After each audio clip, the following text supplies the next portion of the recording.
Andhra Pradesh cadre IAS అధికారిగా రాష్ట్ర వ్యాప్తంగా సుపరిచితులైన మాజీ ఐఏఎస్ అధికారి G Vijay Kumar liberation Congress party పేరుతో కొత్త రాజకీయ పార్టీని స్థాపించారు. రాష్ట్రంలో బడుగు బలహీన వర్గాలకు అభివృద్ధి ఫలాలు అందించడమే ధ్యేయంగా నూతన పార్టీని స్థాపించి ఉమ్మడి నెల్లూరు జిల్లాలోని తడ నుంచి తుని వరకు 12 జిల్లాల్లో 2700 కిలోమీటర్ల పాదయాత్ర చేసి ప్రజల యొక్క కష్ట నష్టాలు స్వయంగా తెలుసుకున్నారు. రాబోయే ఎన్నికల్లో ప్రజలు తమ పార్టీకి చట్టసభల్లో అవకాశం ఇస్తే ప్రజల తరపున పోరాడి బడుగు బలహీన వర్గాల అభివృద్ధికి కట్టుబడి ఉంటామని అంటున్న మాజీ ఐఏఎస్ అధికారి లిబరేషన్ పార్టీ వ్యవస్థాపక అధ్యక్షుడు విజయ్ కుమార్ తో మా ప్రతినిధి Sagar Reddy face to face. Liberation Congress party వ్యవస్థాపక అధ్యక్షులు మాజీ ఐఏఎస్ అధికారి విజయ్ కుమార్ మనతో పాటు ఉన్నారు. ఈయన ఐఏఎస్ అధికారిగా ఎంతో సక్సెస్ఫుల్ గా ఎన్నో రకాలుగా ప్రజలకు సేవలు అందించారు ఆంధ్రప్రదేశ్ కేడర్కి సంబంధించి. ఎందుకంటే గతంలో ఐఏఎస్ గా పనిచేసే సమయంలో ఇటు ప్రణాళిక విభాగంలో కావచ్చు, అటు అనేక సక్సెస్ఫుల్ ప్రోగ్రామ్స్ లో కూడా లీడ్ చేసిన కలెక్టర్ గా కూడా ఉన్నారు. సో లిబరేషన్ కాంగ్రెస్ పార్టీ స్థాపించిన తర్వాత ప్రజలకి ఏం చేయాలని పార్టీ స్థాపించారు, అలాగే పార్టీ పరిస్థితి ఎలా ఉంది, రాబోయే ఎన్నికల్లో ఏ విధంగా ముందుకెళ్తారని చెప్పి సార్ని అడిగి తెలుసుకున్నాం. చెప్పండి సార్, లిబరేషన్ కాంగ్రెస్ పార్టీ ఎప్పుడు స్థాపించారు, ప్రజల్లో ఏ విధంగా ముందుకెళ్తున్నారు? మేము ఒక పాదయాత్ర చేసాము, ఐక్యతా విజయ పదం అని. అది 12 జిల్లాల్లో 2700 కిలోమీటర్ల పైన నడిచినప్పుడు లక్షల మంది ప్రజలను కలుసుకున్నాం. వారందరూ కూడా ఇప్పుడున్నటువంటి పెత్తందారుల ధనవంతుల పార్టీలు నిజంగా పేదలకి ఏ రకమైనటువంటి మేలు చేయలేదు. వారు మమ్మల్ని వాడుకోవటం తప్ప మమ్మల్ని ఆదుకుని మాకు అభివృద్ధిని కానీ మాకు కావాల్సినటువంటి వసతులు కానీ కల్పించలేదు. అదే ఒక స్వేచ్ఛ స్వతంత్రాలతో కలిగిన పార్టీ, రాజకీయ పార్టీ పేదల కోసం ఉంటే దాని ద్వారా అధికారంలోకి ప్రవేశించి మనం అనుకున్నటువంటి అన్ని వసతులు కల్పన చేయడానికి అవకాశం ఉంటుందనే ఒక ఆకాంక్షను ఇచ్చిన సందర్భంలో ఫిబ్రవరి 14వ తేదీన పేదల యొక్క విముక్తి కోసం, పేదల చేత ఒక స్థిరమైన ప్రభుత్వాన్ని ఏర్పాటు చేయాలి అనేటువంటి లక్ష్యంతో లిబరేషన్ కాంగ్రెస్ అనే పార్టీని స్థాపించడం జరిగింది.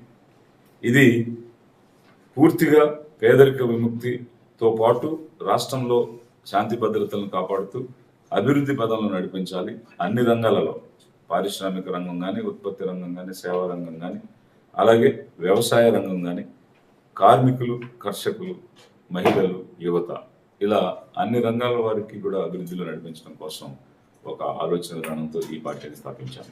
సార్, ముఖ్యంగా మీరు తడ నుంచి తుని వరకు సుమారుగా 12 జిల్లాలో 2700 కిలోమీటర్ల ఐక్యతాపద విజయపదం అని చెప్పి పాదయాత్ర చేసి ఎటువంటి సమస్యలు గుర్తించారు?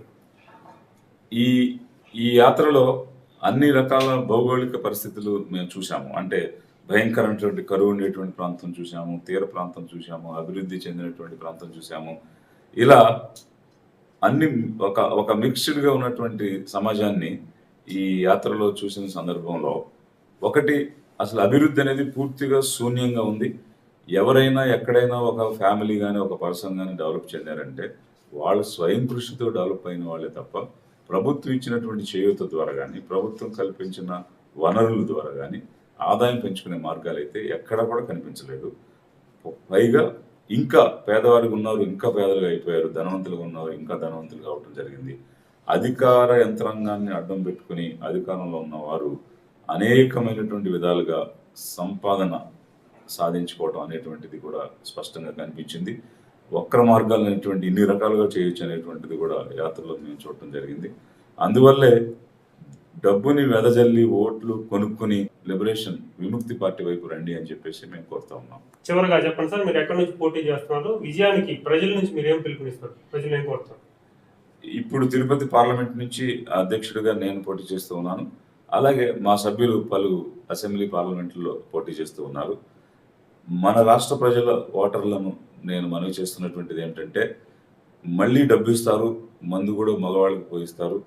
ఆ మత్తులో కానీ డబ్బు ఇచ్చారనేటువంటి ఒక చిన్న కన్సిడరేషన్లో కానీ మళ్ళీ వేసిన పార్టీలకే మార్చి ఓట్లు వేస్తే మన జీవితాలు ఇప్పటివరకు ఏ విధంగా ఉన్నాయో అదే పరిస్థితి కొనసాగుతుంది తప్ప ఎలాంటి అభివృద్ధి కానీ మార్పు కానీ జరిగే అవకాశం లేదు.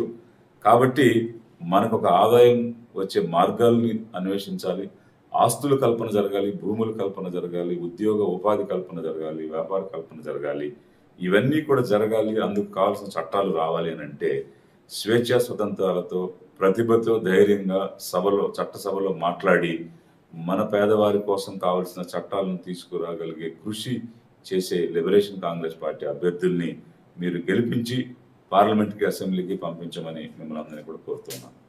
ఎన్నికలు దగ్గరగా ఉన్నాయి కాబట్టి మళ్ళా మద్యం ఇస్తారు, అలాగే డబ్బులు ఇస్తారు, అలాగే అనేక ప్రలోభాలకు గురి చేస్తారు. కానీ మీరంతా కూడా పేదవారంతా కూడా వారి జీవితాలు మార్చుకోవాలంటే లిబరేషన్ కాంగ్రెస్ పార్టీకి సంబంధించిన అభ్యర్థులకు ఓట్లేయండి, మమ్మల్ని చట్టసభలకు పంపించండి, ప్రజల్ని బాగుపరుస్తామని చెప్పి లిబరేషన్ కాంగ్రెస్ పార్టీ అధ్యక్షులు అలాగే మాజీ ఐఏఎస్ విజయ్ కుమార్ చెప్తున్నమాట. కెమెరామెన్ సురేందర్తో సాగరి 99 గూడూరు.